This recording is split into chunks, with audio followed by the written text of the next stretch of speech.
People के पेड़ के नीचे हम लक्ष्मी जी के साथ शनिवार के दिन आपसे मिलने के लिए आए हैं। शनिवार के दिन जो पीपल के वृक्ष के नीचे दिया लगाएगा उसके घर में कभी संपदा की कमी नहीं होगी। सारे दिन पीपल के वृक्ष के नीचे हमारा निवास होगा। आज भी नियम है, जिसको शनि लग जाता है एक काजल की डिब्बी ले लो और काजल की डिब्बी को 21 बार उतार कर उसको एकांत में जाकर जंगल आदि में एकांत में किसी पेड़ के नीचे इतना सा खड्डा खोद कर उसमें काजल की डिब्बी को डाल दो और मिट्टी से पूर दो, उस व्यक्ति का शनि समाप्त हो जाता है। काशी विश्वनाथ का नाम लेकर काजल की डिब्बी को 21 बार उतार कर अगर काशी विश्वनाथ का नाम लेकर शनि वाले व्यक्ति को अगर पेड़ के नीचे दबा दे, शनि समाप्त। लोग कहते हैं शनि चढ़ गया, 7.5 लग गई, ढैया लग गई, राहु लग गया, केतु लग गया, बृहस्पति लग गया, मंगल लग गया। शिव महापुराण की कथा कहती है कोई भी ग्रह लग जाए, घर में से 1 लोटा जल भरो, शिव जी पर जल चढ़ाना प्रारंभ करो, सारे ग्रह अनुकूल हो जाएंगे। तुम्हारा कोई भी ग्रह प्रतिकूल नहीं हो सकता, कोई ग्रह तुम्हें तकलीफ नहीं दे सकता, सब तुम्हारे अनुकूल हो। पीपल की जड़ में इत्र का जल, भगवान पीपल देव पिपलेश्वर महादेव का स्मरण कर कर पीपल की जड़ में अगर जल चढ़ा रहे हैं और मान लो शरीर में कोई कष्ट हो गया है, शरीर में कोई रोग हो गया है, कोई मालूम पड़े ये हाथ 4 दिन से दुख रहा है या 4 दिन से ये नस दब गई है या ये कमर दब रही है, तो आप 2-4 दिन कर देखो। कलश के अंदर जल, जल में इत्र का थोड़ा सा भाग, पीपल की जड़ के नीचे आप उसका सिंचन करिए पिपलेश्वर महादेव के नाम से। उस जल को थोड़ा सा भाग लेकर आ जाओ उसी में से जो चढ़ाया है, और उस स्थान पर जहां कष्ट है उसको लगाना। शनिवार के दिन जो पीपल के वृक्ष में सरसों के तेल का दीप लगाता है उसको शनि कभी परेशान नहीं करता। एक बात हमेशा ध्यान रखिएगा, मान लो अगर कोई भारी रोग ऐसा शनि महाराज के कारण हो गया हो, अच्छे काम करते करते उल्टे हो रहे हैं, होते हैं किसी किसी के साथ में, विपरीत परिस्थितियां आ जाती है, अच्छा करने जाओ बुरा हो जाता है, अच्छा कर्म करने जाओ बुरा हो जाता है। तो पीपल के वृक्ष की जो छाल होती है, छाल देखिए, पीपल के वृक्ष में जो छाल लगी होती है, उस छाल को घिसकर चंदन बनाकर भगवान शंकर का स्नान कराकर, अभिषेक कराकर, पूजन कराकर, पूजन कराने के बाद हमें पिपलेश्वर महादेव का नाम लेकर, कौन से महादेव? पिपलेश्वर महादेव का नाम लेकर वो जो घिसी हुई छाल होती है उस छाल का तिलक भगवान शंकर को लगा लो और उसी का थोड़ा सा भाग अपने कंठ पर, मस्तक पर लगाना प्रारंभ कर दो। धीरे धीरे जो विपरीत दशा है वो सुधरना प्रारंभ हो जाती है। पर नाम याद रखना, पिपलेश्वर, जम के बोलिए, पिपलेश्वर महादेव। बेलपत्री की मध्य पत्ती पर, बेलपत्री की बीच की पत्ती पर लगाया हुआ चंदन और पत्ती के 3 पत्तियों का जहां पर मिलन हुआ है उस जगह पर लगाया हुआ शहद शिव को जब चढ़ाया जाता है तो वो भाग्य की बेकार रेखा को भी बदल देता है, वो साधारण नहीं है। पिपलेश्वर महादेव का नाम लेकर तो ऐसा लगे कि ये शरीर का रोग तो समाप्त हो ही नहीं रहा, एक ना एक रोग चल ही रहा, ये रोग समाप्त होने का नाम ही नहीं ले रहा, समाप्त ही नहीं हो रहा, ये तो समाप्ति की ओर जा ही नहीं रहा। फिर पिपलेश्वर महादेव का नाम लेकर, पिपलेश्वर महादेव का नाम लेकर कुछ भी मीठा जो में बना सकते हो, हलवा बना सकते हो हलवा, सीरा बना सकते हो सीरा, खीर बना सकते हो खीर, चूरमा बना सकते हो तो चूरमा, लड्डू बना सकते हो तो लड्डू, जो तुम घर में मीठा बना सकते हो उसका केवल 7 ग्रास का अन्न, कितने ग्रास? जम के बोलो जरा, 7 ग्रास। 7 ग्रास मतलब 7 कोर, 7 ग्रास का अन्न एक पात्र में लेना और पिपलेश्वर महादेव का नाम लेकर किसी भी शिवालय में, शंकर के मंदिर में जाकर एक बेलपत्र रखकर उस जो प्रसाद तुम बना कर ले गए हो, जो तुम भोग बना कर ले गए हो, उसका स्पर्श कर कर पिपलेश्वर महादेव का नाम लेकर शंकर को उस भोग को रखकर, बेलपत्र रखकर शिव जी को 7 बार एक ही लोटे का जल, केवल एक लोटे का जल 7 बार उत्तर की ओर मुख कर दक्षिण में खड़े होकर शंकर के शिवालय पर 7 बार एक ही लोटे का जल 7 बार थोड़ा थोड़ा कर उसको गिरा दीजिए, शिव जी के ऊपर चढ़ा दीजिए 7 बार। बाद में जो प्रसाद पर आपने बेलपत्र रखी है उसी बेलपत्री को उठाकर शंकर के शिवलिंग पर चढ़ा दीजिए।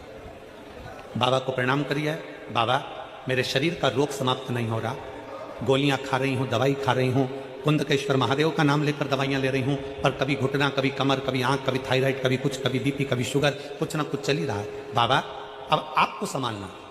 किसी भी दिन पिपलेश्वर महादेव का नाम लेकर वो चढ़ी हुई बेलपत्री लियाओ, प्रसाद लियाओ, घर पर आने पर जैसे ही घर के अंदर प्रवेश करो सबसे पहले बेलपत्री को चबा चबा कर खा लो। फिर वो जो प्रसाद है उस प्रसाद को 7 गांठ से थोड़ी थोड़ी देर में 7 बार में उसको खा लेना। बाबा देवाधिदेव महादेव का नाम लेकर, पिपलेश्वर महादेव देव का नाम लेकर प्रणाम कर कर जल का आचमन, हाथ की हथेली में जल लेकर 7 बार आचमन कर लीजिए और शिव का, पिपलेश्वर महादेव का नाम ले लीजिए। धीरे धीरे 15 दिन लगेंगे और 15 दिन में बीमारियां अपने आप कम होना प्रारंभ हो जाएगी और बाबा आपका हाथ पकड़कर आगे बढ़ाएंगे। कि बीमारी खत्म ही नहीं हो रही। कभी पाँव में दर्द आ गया, कभी कमर में दर्द आ गया, कभी पीठ में दर्द आ गया, कभी सिर में दर्द आ गया, कभी आंखों में तकलीफ हो गई, कभी दमा चलने लगा, सांस चलने लगी, कभी डॉक्टर को दिखाया तो थायराइड हो गया, कभी मालूम पड़ा कि मेरा कोई ब्लड कम हो गया, कोई प्लेटलेट कम हो गई, कोई कुछ हो गया, कोई कुछ हो गया। डॉक्टर को दिखाओ, डॉक्टर जो दवाई दे कुंदकेश्वर महादेव के नाम से उसको खाओ, के नाम से उसको खाओ। जिस दिन दिल से हारो ना, थोड़ी तकलीफों में अगर घिर जाओ, तकलीफें आ जाएं, कष्ट आ जाए, तकलीफें जिस दिन तुम्हारे भीतर बहुत ज़्यादा मात्रा में आ जाए, उस दिन 3 बेलपत्र, एक बेलपत्र में पीला चंदन, बीच वाली पत्ती। जिस दिन तुम्हें लगे कि मैं बहुत दुखी चल रही हूं और मेरा काम हो ही नहीं रहा, बहुत तकलीफ की जिंदगी चल रही है, कोई हाथ पकड़ने वाला नहीं है, कोई संभालने वाला नहीं है और बहुत तकलीफ हो रही है, बहुत तकलीफ। उस समय पर एक बेलपत्री के बीच वाली पत्ती पर पीला चंदन, दूसरी पत्ती पर लाल चंदन और तीसरी पत्ती पर 11 चावल गीले, पानी में उसको थोड़ा सा भिगो लें या धो लें, 11 चावल गीले शिव जी की उस पत्ती पर रखिए। सबसे पहला पीला चंदन का बेलपत्र, दूसरे नंबर पर लाल चंदन का बेलपत्र, तीसरे नंबर पर जो 11 चावल आपने धोकर रखे हैं वो हाथ की हथेली में रखना है और हाथ की हथेली में रखकर अपनी कामना कर कर भगवान शंकर से विनय कर कर पंचाक्षर मंत्र नमः शिवाय या षडाक्षर मंत्र ओम नमः शिवाय या श्री शिवाय नमस्तुभ्यम बोलकर उस बेलपत्र पर सीधे हाथ में रखकर उल्टे हाथ का स्पर्श कर कर बाबा से अपने मन के भाव कहकर शंकर के शिवलिंग पर उसे समर्पित कर दीजिए। एक ही लोटा जल, जहां से जल बहता है अशोक सुंदरी वाली जगह, एक ही लोटा जल जहां से जल बहता है उस जल बहने वाली जगह पर 3 बार उस जल को अपनी कामना कर कर श्री शिवाय नमस्तुभ्यम या पंचाक्षर मंत्र या षडाक्षर मंत्र बोलकर 3 बार उस स्थान पर गिरा दीजिए। गिराने के बाद में बाबा से विनय कर कर अक्षत वाली जो बेलपत्र है, एक बेलपत्र और एक अक्षत उसमें से अपने लिए लेकर आ जाओ। उसको 2 महीना 3 महीना अपने घर में रखिए। जितना भी दुख है धीरे धीरे बाबा समाप्त कर कर खुशियां घर में लेकर आता ही तो होगा। खुशियां घर में आएगी जरूर। जब घर से निकलो तो काम जरूर कर कर निकलो। पहला, घर में जो भगवान का मंदिर है, घर में जो भगवान का देव स्थान है, देवालय है, शिवालय है, उसको नमन करो, प्रणाम करो, विनय करो। दूसरा, घर से निकलते समय अपने घर का जो बुजुर्ग हैं, अपने घर के जो बड़े हैं, उनको नमन करो, उनको प्रणाम करो। एक परमात्मा का साथ और दूसरा घर के बुजुर्गों का आशीर्वाद हमारे साथ चलता है तो निश्चित है उसका फल हमको मिलता जरूर है। कहीं विघ्न में हम पड़ रहे हों, विघ्न में हम गिर गए हों, पड़ गए हों, तो उस विघ्न से निकलने के लिए घर के बुजुर्गों का आशीर्वाद और महादेव की कृपा, ये दोनों ही हमारे लिए श्रेष्ठता देते हैं।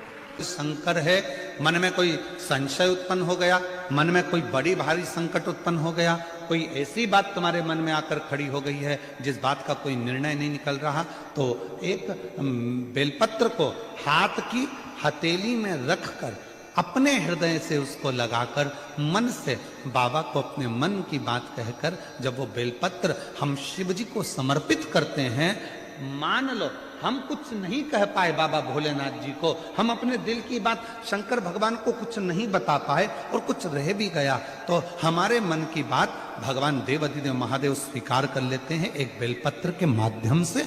जो हम चाहते हैं शिव उसको स्वीकार कर कर हमारी झोली खुशियों से भरना प्रारंभ कर देते। एक बेलपत्र हमारी पूरी बात को शिव जी तक कह देती है।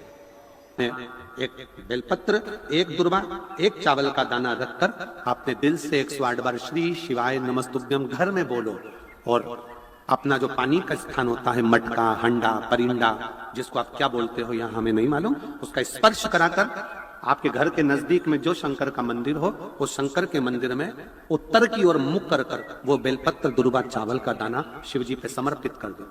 अगर लगातार 20 दिन भी आपने रोज प्रतिदिन अगर समर्पित करा है तो 21वां दिन आपका जो भी दुख है वो धीरे धीरे कटना प्रारंभ हो ही जाए। देसी गाय का घृत थोड़ा सा हाथ में लगाकर, भले 1 चम्मच ना हो, 1 कटोरी ना हो, आधी चम्मच भी ना हो तो 2 आधी चम्मच ना हो तो 2 बूंद ना हो तो एक बेलपत्र में इतना बल होता है कि 64 योगनियां, 33 कोटि देवताओं की धर्म पत्नियां, देवियां, 64 योगनियां, देवियां, सारी सिद्धियां, निधियां, सब बेलपत्र के इस पत्ते के दोनों पत्ते और पत्ते के बीच में जो डंडी होती है, जो बची हुई जगह होती है, सारी निधि, सारी सिद्धि और सारी देवियों का स्थान होता है।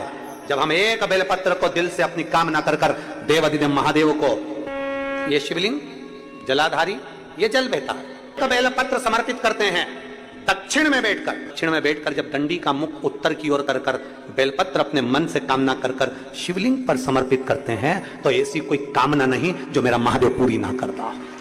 मान लो बहुत बड़ा रोग हमारी जिंदगी में आ गया, बहुत बड़ी बीमारी हमारी जिंदगी में आ गई, डॉक्टर की दवाई भी ले रहे हो, इलाज भी करवा रहे हो, जांचें भी करवा रहे हो, सब कुछ कर रहे हो, सब कुछ, उसके बाद भी यदि आराम नहीं लग रहा, उसके बाद भी अगर हमको हमारे शरीर में आराम नहीं लग रहा तो फिर हम क्या करें?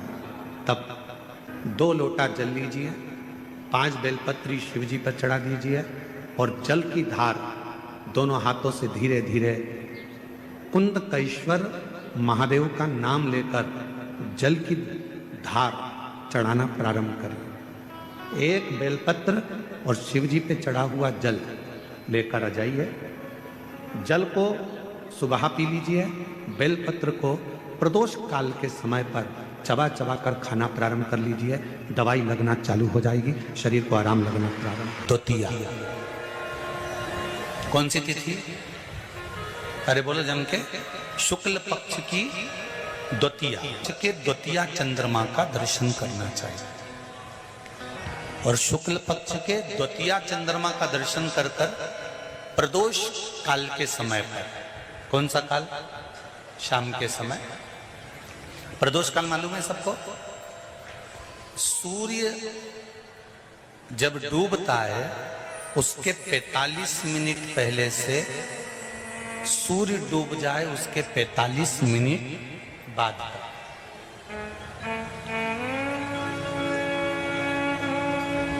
कितने मिनट पहले? जम के बोलो जरा। 45 मिनट पहले से 45 मिनट बाद प्रदोष काल का क्रम है।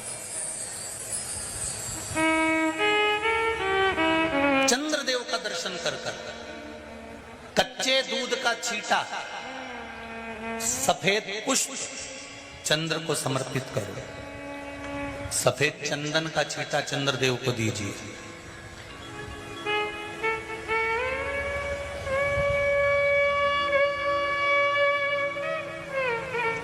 और चंद्रदेव को छींटा देने के बाद जो दूध है उसका छींटा अपने तन पर लीजिए, सफेद चंदन थोड़ा सा अपने शरीर पर लगा लीजिए। कितना भी विषम से विषम रोग हो, कितना भी किडनी, लीवर, चाहे कैंसर जैसा रोग हो, मेरा चंद्र शुक्ल पक्ष के द्वितीया के चंद्र में शंकर भगवान स्वयं विराजमान होकर अपने भक्त को रोग से मुक्त करते हैं। द्वितीया के चंद्र,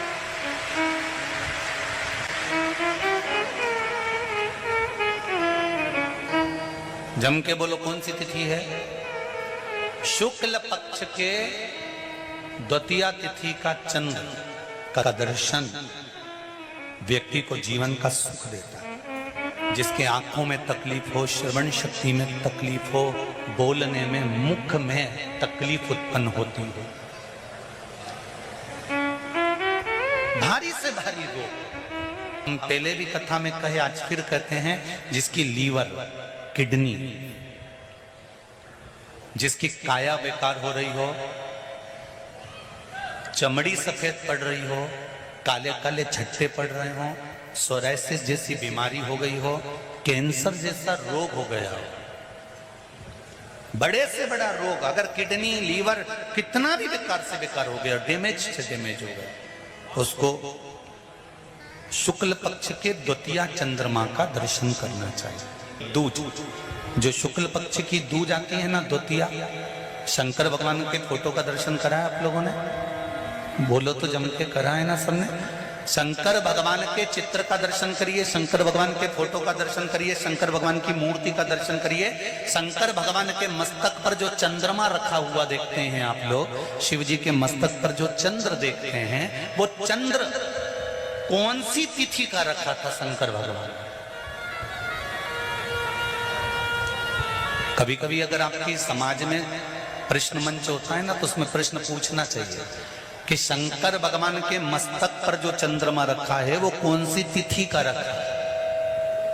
एकम, दूसरी, चतुर्थी, पंचमी, छठ, सप्तमी, अष्टमी, नवमी, दसवीं, 11, 12 पूछ लेना चाहिए कि कौन सी तिथि का चंद्रमा भगवान शंकर के मस्तक पर रखा है।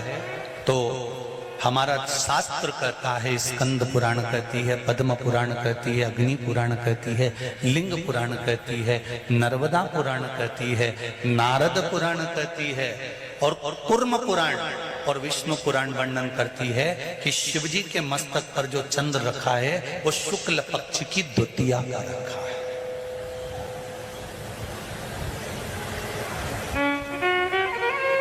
कैलेंडर किस किस के घर में?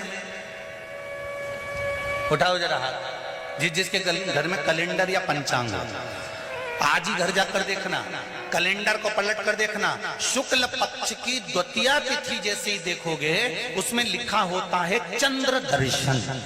लिखा होता है कि नहीं होता है? अरे बोलो तो जी, लिखा होता है ना। शुक्ल पक्ष की द्वितीया तिथि देखोगे तो उसमें लिखा होता है चंद्र दर्शन। अब इस प्रत्येक शुक्ल पक्ष की द्वितीया तिथि पर चंद्र दर्शन क्यों लिखा होता है? क्योंकि शिव महापुराण की कथा में उमाखंड में वर्णन किया गया है कि जब चंद्रदेव को दक्ष प्रजापति का श्राप लग गया, चंद्र तुम मेरी एक पुत्री के प्रति स्नेह रखते हो और बाकी की पुत्रियों की ओर तुम देखते तक नहीं, बाकी की पुत्रियों की ओर तुम देखते तक नहीं। चंद्र, हे चंद्र,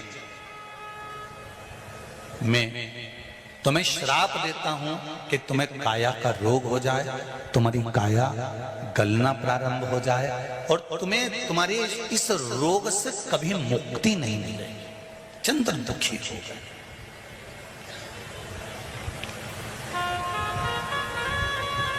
ऐसा नहीं है कि चंद्रदेव कहीं गए नहीं, चंद्रदेव सब जगह गए। भगवान विष्णु के पास भी गए, भगवान ब्रह्मा जी के पास भी गए, इंद्रदेव के पास भी गए। सब जगह घूमने के बाद भी चंद्रदेव को जब सुख का भान नहीं हुआ, तब देवऋषि नारद के पास पहुंचे। जब जीवन में बहुत दुख आकर खड़ा हो जाए और उस दुख का कहीं निवारण न मिले, तो कोई सतगुरु की शरण चले जाओ।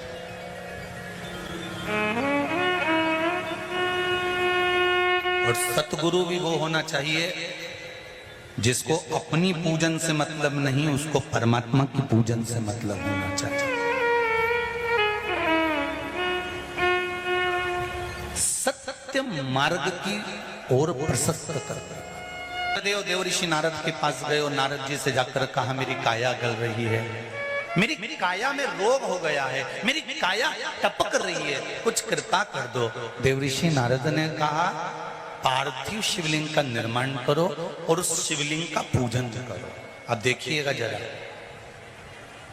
33 कोटि देवी देवता में कोई ऐसा देवता नहीं रहता जो शंकर भगवान के शिवलिंग का पूजन नहीं करता हो या निर्माण नहीं करता।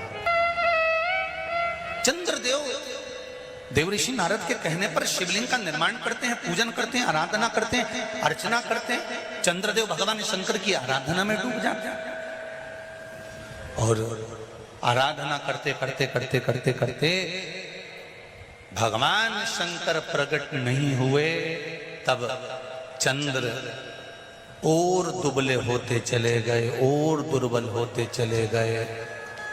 शरीर चंद्रदेव का टेढ़ा होने लगा, क्योंकि केवल हड्डी का कंकाल चंद्रदेव का रह गया।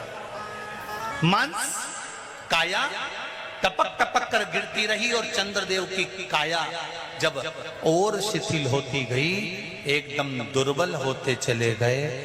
सारे पूरे महीने में चंद्र की स्थिति देखना और शुक्ल पक्ष के द्वितीया तिथि के चंद्र की स्थिति देखना।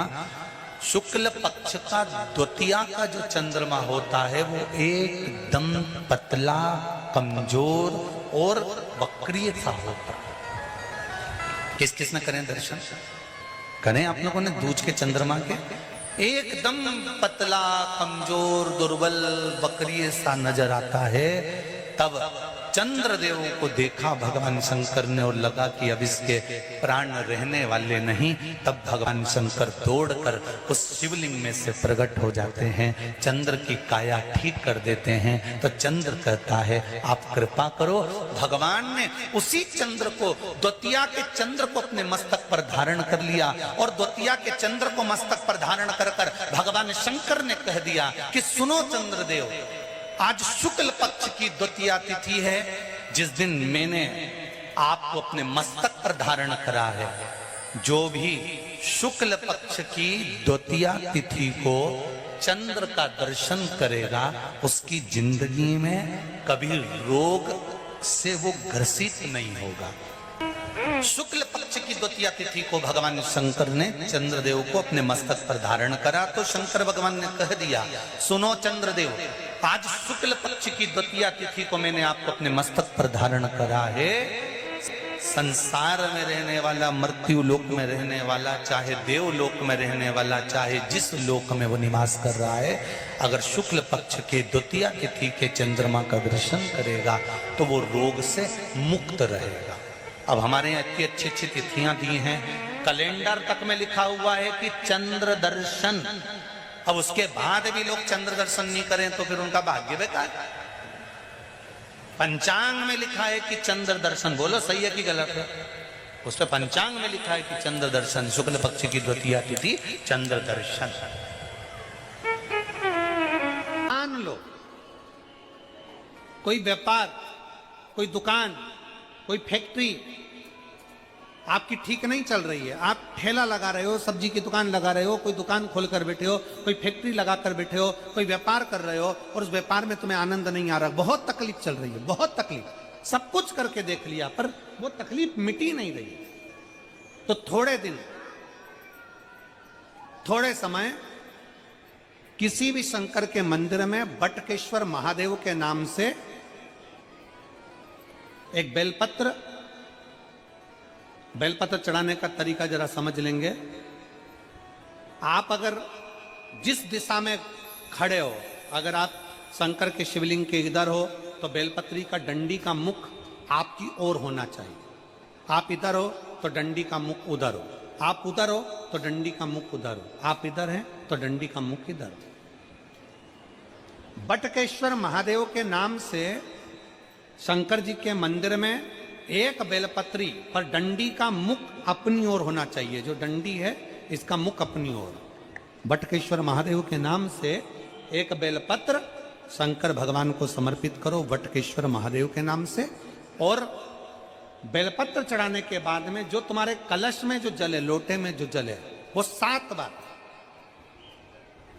लोटे का जल 7 बार, 7 बार से मतलब है अलग से लोटा भरना नहीं है, 7 बार उसी लोटे का जल जब बेलपत्र डंडी समेत समर्पित कर दें, 7 बार उस लोटे के जल को 7 बार बटकेश्वर महादेव का नाम लेकर अपनी मन की कामना कर कर बाबा से विनती करते हुए कि बाबा मेरी ये छोटी सी अर्ज स्वीकार करते, 7 बार उस जल को चढ़ाओ। लगातार कम से कम आप 15 से 20 दिन तक लगातार बटकेश्वर महादेव के नाम से चढ़ाओगे। ऐसी कोई दुकान और फैक्ट्री नहीं तो चले नहीं और आगे बढ़े नहीं और काम सुलझे।